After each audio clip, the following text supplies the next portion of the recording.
Hey everyone, today I'm going to be doing a carburetor rebuild on this Dixon's ETR 5022. This mower was running pretty well last year.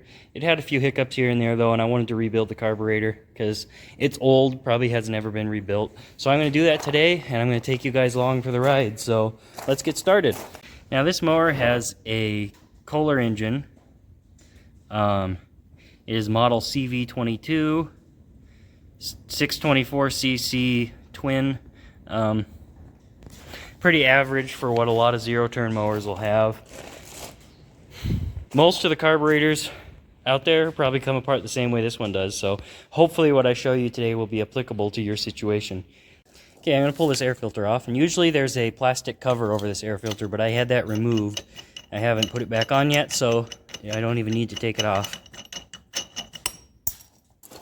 Okay, the next thing that needs to come off is this plate. I can show you how down here, two nuts holding the plate on here. You can pull this one off and this one off, and then this should come off of here. And I don't remember if there's something else holding the carburetor on. There probably is. I'll see that in a minute though.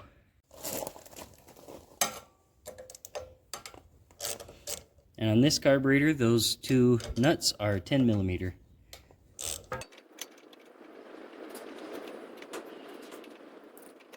Okay, now that's free.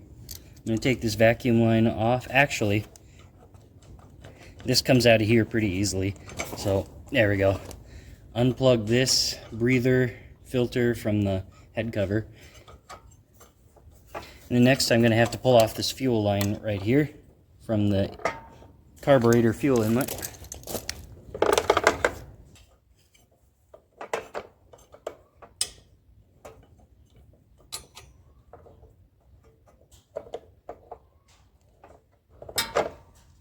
So since it's kind of in the way of getting that off, I just pulled it off the other end. It makes it a little easier. Slide this straight off and then set it aside. And it looks like the carburetor is now loose. Still a few more things to take off before it'll come out of there though. Next thing I want to do is get these cables taken out. I believe this one is the choke.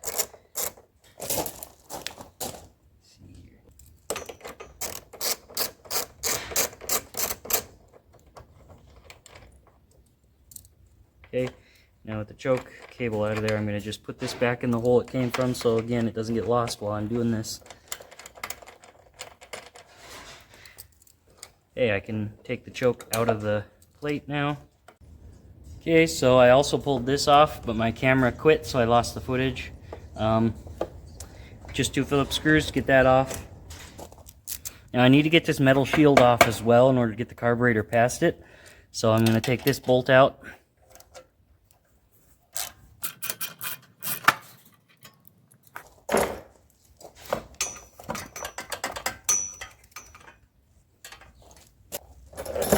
Alright, let's pull this little ground cable off of the carburetor here so that I can pull it a little further. Alright, I decided taking the exhaust off was too much trouble, so I thought of just kind of taking these studs out. So I doubled these nuts up, torqued them together, and broke this stud loose. Now I'm threading it out. Hopefully with this thread out, I can just pick the carburetor up and slide it out of here upwards. Now I got to break the other stud loose too.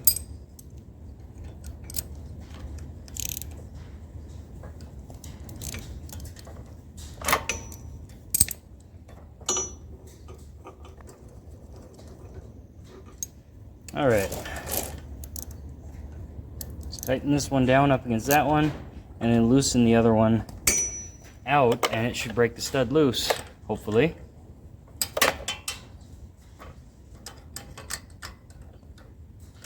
And there it is, it's loose.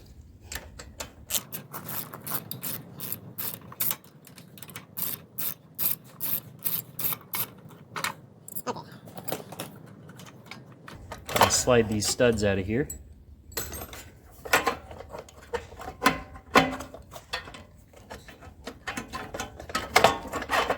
Okay. Now the carbs are held in by a couple more things here. One thing I've got to do is unplug this red wire from this bullet connector right there. That's unplugged.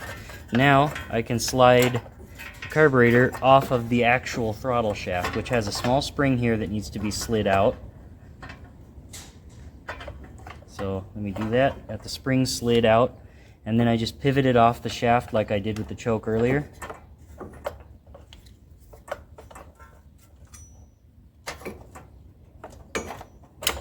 Okay, there it is. The shaft will stay there until I put it back together.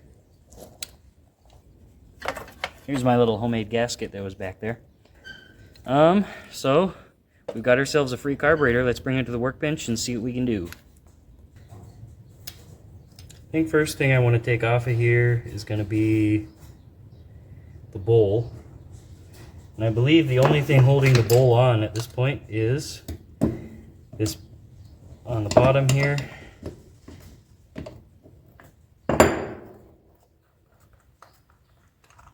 Okay, got that off.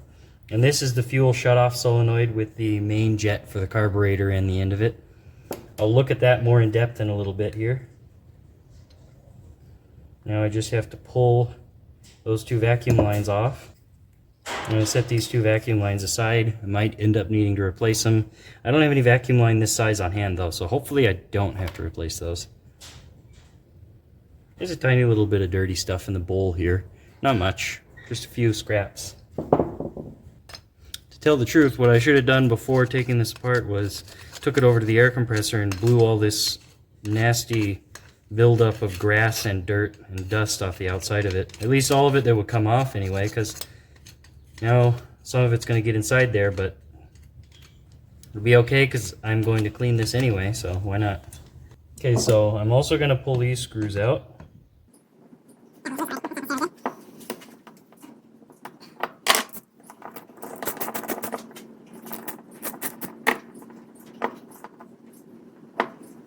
I can see that up in here, I don't know how well the camera is going to focus on this, but there's a tiny bit of white buildup in those passages up there.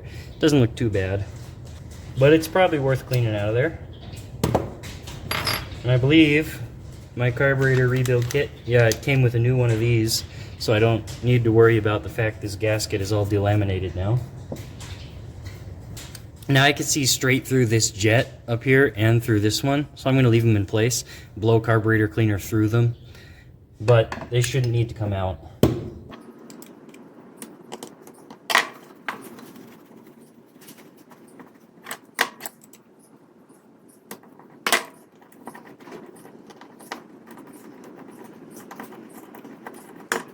Now there is a spring under this, so be careful not to let go of it or it'll go flying.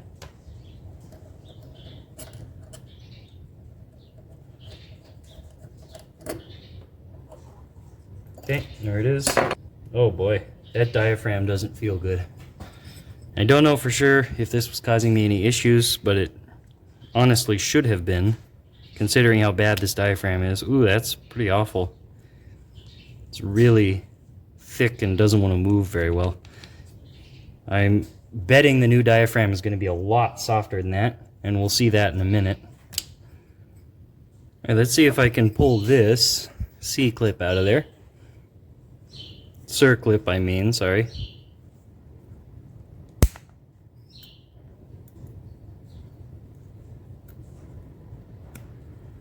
There we go.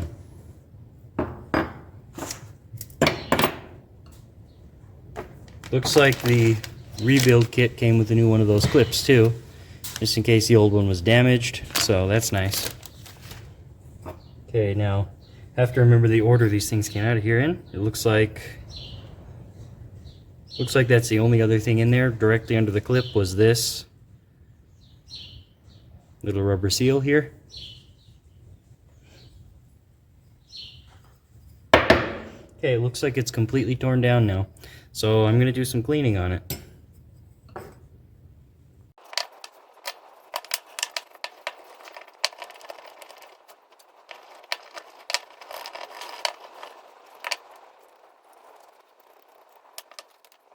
Okay, I'm going to toss those parts in the ultrasonic cleaner now. After scrubbing them down pretty good.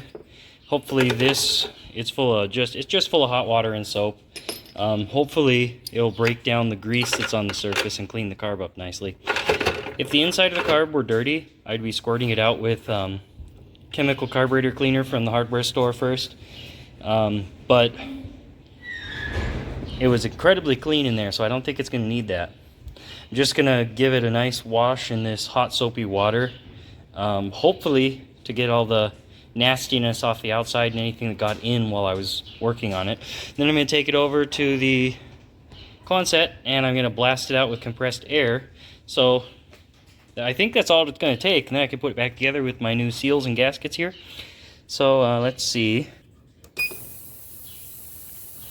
Give it a quick 25 minutes worth of ultrasonic cleaning, and then I'll come back to it. Alright, it's out of the ultrasonic cleaner, and I blew out all the passages with air. Let's start putting some things back together now.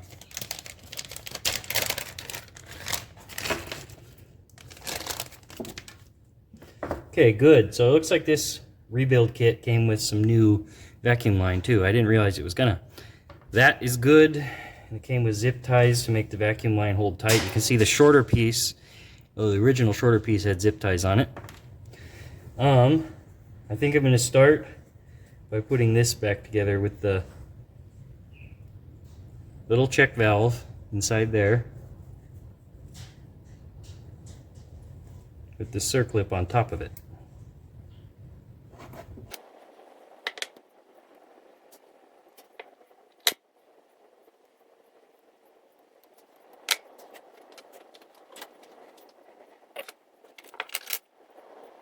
Okay, so it looks like the new clip that came with the carb rebuild set was too small. It didn't want to go. It didn't want to snap into place. So I'm going to be replacing it, I guess, with the original one. All right, I'm going to start putting this back together now. I'm going to start just with this gasket because it's an easy place to start.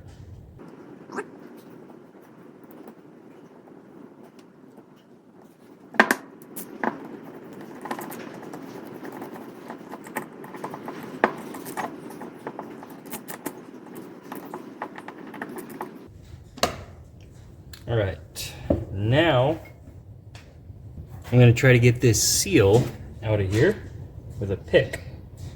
Should be pretty easy. Yeah, there we go. Right out, new one in.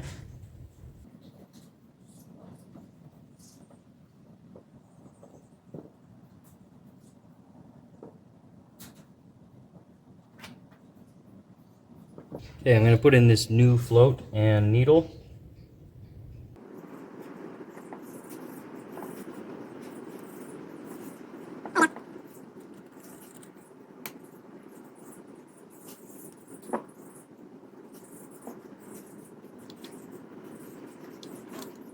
Okay, now I'm going to set this back on here, and I'm going to pick this old seal off the fuel shutoff solenoid here.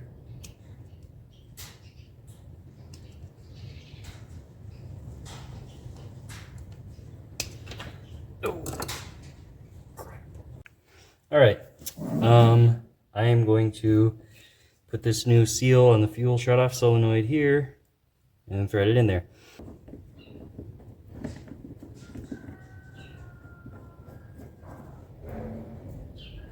Okay, I'm not going to torque that down too tightly yet. Mainly because I have to take it off again because I forgot to put my vacuum lines in. Just going to take this razor blade here and cut this vacuum line to the same length, maybe a little longer than the original.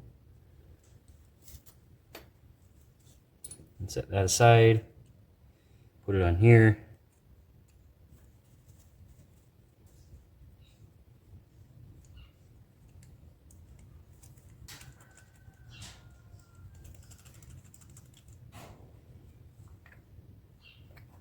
Okay, so now I can plug that line in and put the fuel float bowl on finally.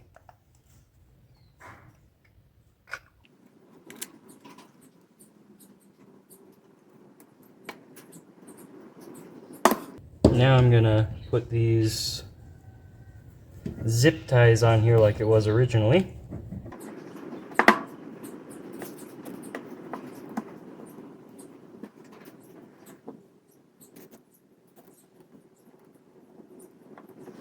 Alright, now I'm I'm just gonna cut the end off these zip ties so that they're not extra long. There we go. All right, now that's in place. I'm gonna torque this down a little bit. There we go. Tight enough that the seals are sealing. Next thing to do is put this back together. So now this went on in this direction, you can see, because that's the way the vacuum line points up where it's supposed to. So let's start putting these things together. And this presses in there and just stays put like that. So I didn't need to remove it with those pliers, but apparently it's supposed to just sit in there. And I'm going to layer these on top of each other until everything's lined up.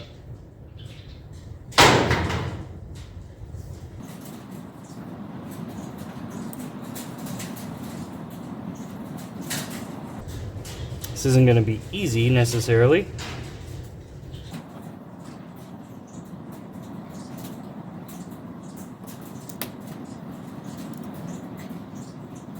So I'm going to carefully take the screw and slide it through these layers of gaskets right here, kind of to line them back up where they're supposed to be, because they don't want to stay put. Do the same thing for this next screw, sliding it in. And then you can use these tabs here on the gasket to kind of move it around under there. Once there's a straight shot through this last screw hole, I can put the screw through it, and I should be able to tighten this down without any of the gaskets being out of place.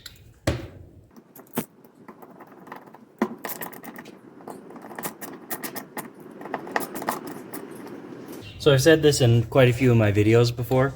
I usually don't replace jets when I get these kits because they're usually generic and you can't really trust that they're the same size as the stock jets for the carburetor. And since jets are made out of brass, there's really not much that'll damage them, as long as you're not shoving heavy-duty wires through them to clean them or anything. I'm not going to be replacing any of those. At this point, the carburetor is almost finished. I just need to figure out which gaskets I'm going to need and then put it back together. Okay, got a little bit of this leftover gasket removed from the last one. All right, let's see how hard this is to get back on the machine. Okay, let's see about getting this on there. So the first thing I should need to do is put the throttle back on. Okay, so here's the throttle linkage, and there's a little spring on there that I don't want to forget. Throttle goes in the side of this with the little plastic shim, not the other side, so I'm gonna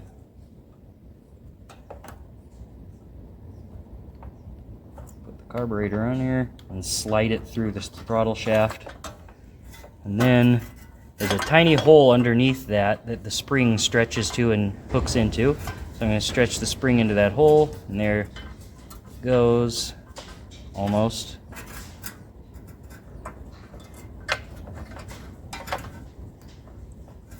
Alright, got it. Okay, so the throttle is reattached. Next, I'm going to want to try to maneuver it past the heat shield here. Okay, that wasn't as hard as I was expecting. I'm going to put this gasket in there. Alright, so here's those studs I took out earlier. I'm going to slide them just a little bit of the way through here, and there we go. Poke it through the gasket so the gasket doesn't fall out of there. Got it. Okay, so the gasket isn't going to fall out of there. I can worry about lining this up now.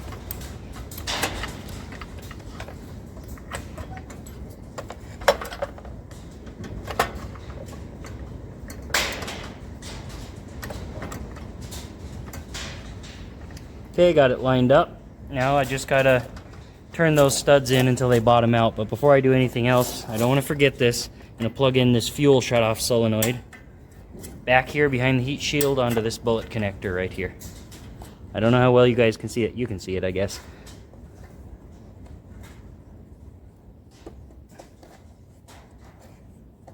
Okay, I got it plugged in. Okay, so the next thing I think I'm gonna do is just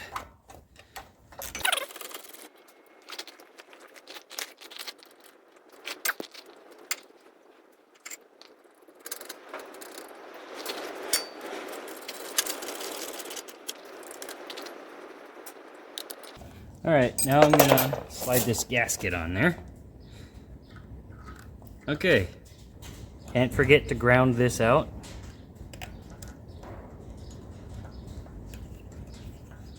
There we go.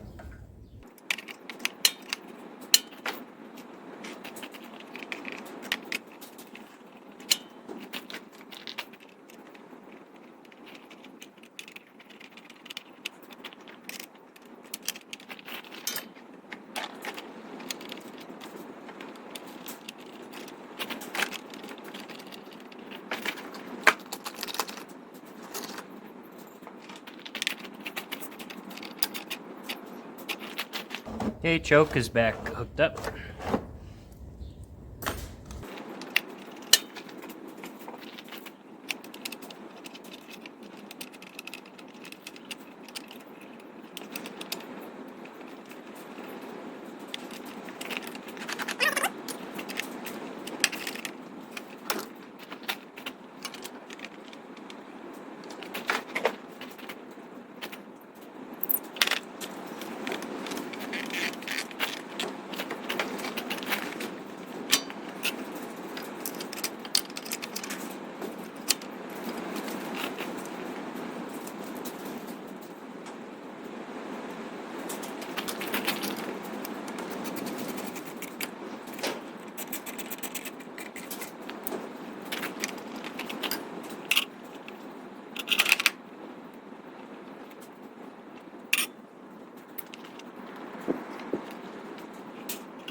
Okay, got it back together.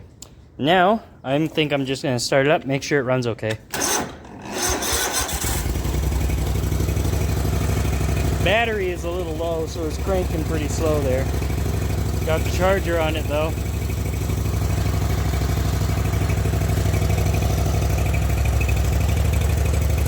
Sounds like it's pretty happy, but the best way to test that is to mow with it.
Well, I'd call that a successful carburetor rebuild. Carb is fresh, it should last me a good many seasons more. Hopefully you guys got something out of that video, and I hope you'll also like and subscribe.